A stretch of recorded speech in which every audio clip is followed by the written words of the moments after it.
This is a breadboard. We're going to be using this a lot in our future videos.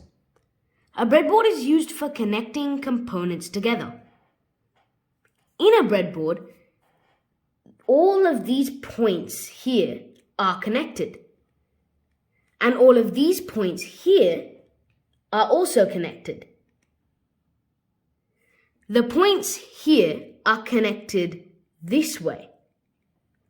And we use these lines to connect the components together.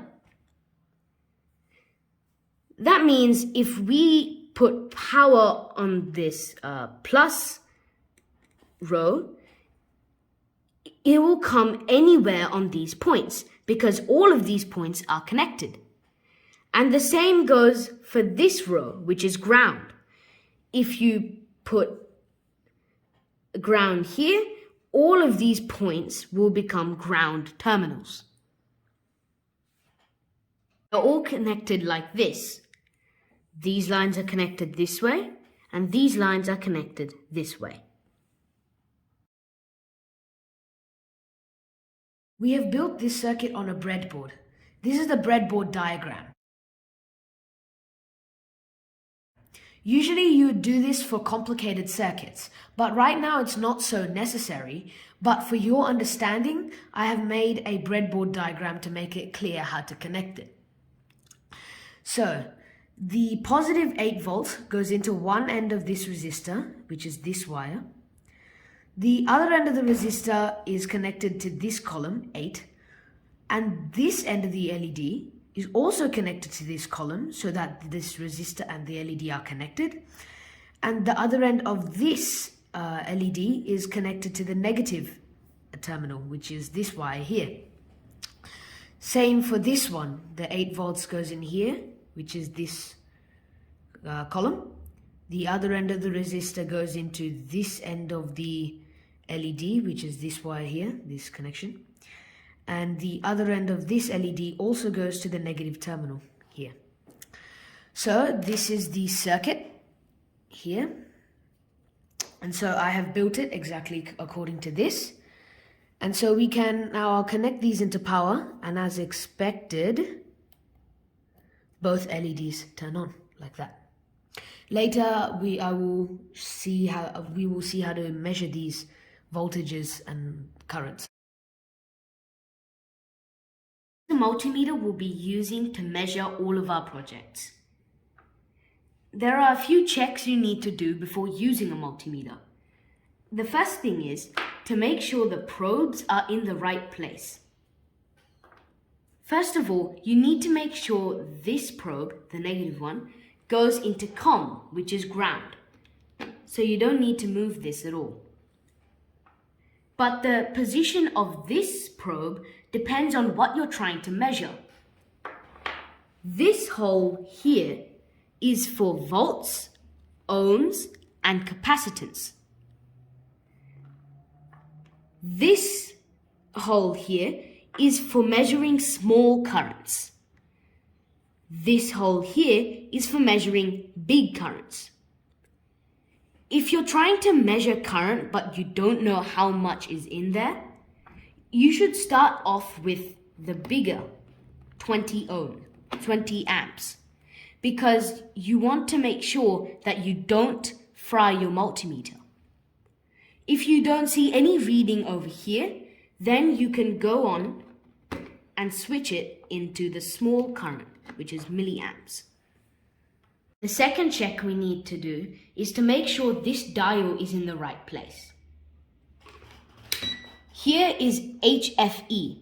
HFE is where you measure the transistor gain, which we'll talk about in a later video.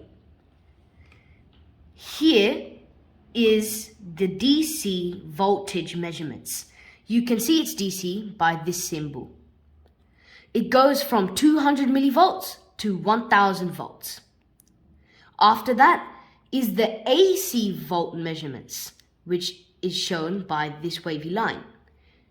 That goes from 2 volts to 750 volts. And after that, we go into current measurements. This is a DC current measurement, which goes from 20 microamps to 20 amps. Then we have AC current measurement, which goes from 20 amps to 20 milliamps. After that, we have diode measurements, which are used to measure diodes. And here is something called a connectivity test, continuity test. So if these two lines are connecting, it will give a beep, like shown. And afterwards, we have the resistance measurements. So I'm going to go to 20 kilo ohms, and I've just grabbed a random resistor, and let's see how you measure it. It doesn't say anything, and it says OL, which means overload. That means the value here is more than the range we gave. So that means I have to make it higher. Now it's 200 kilo ohms. Now if I measure it, it will say 43.5 kilo ohms. And finally, it goes to microfarads, which is used to measure capacitance. That we'll talk about in a later video.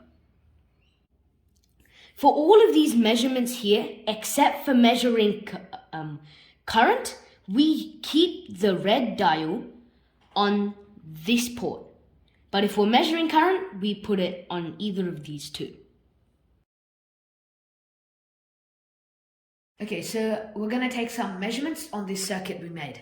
So we're going to be measuring voltage and current. So when we measure voltage, we take the two probes and measure across the 2 points we want to measure, and that would give you the voltage reading. But when we're measuring the current, you have to make a break in the circuit where you want to measure. So for example, if I want to measure at this point, I would break it there. For example, from the battery, it goes into the amp meter, and then it goes into the resistor. Basically, this amp meter acts like a wire, and you can see the reading, the current that goes through it. So I'm going to measure the battery voltage, which I know is around 8 volts. So I'm going to put this at 20 volts.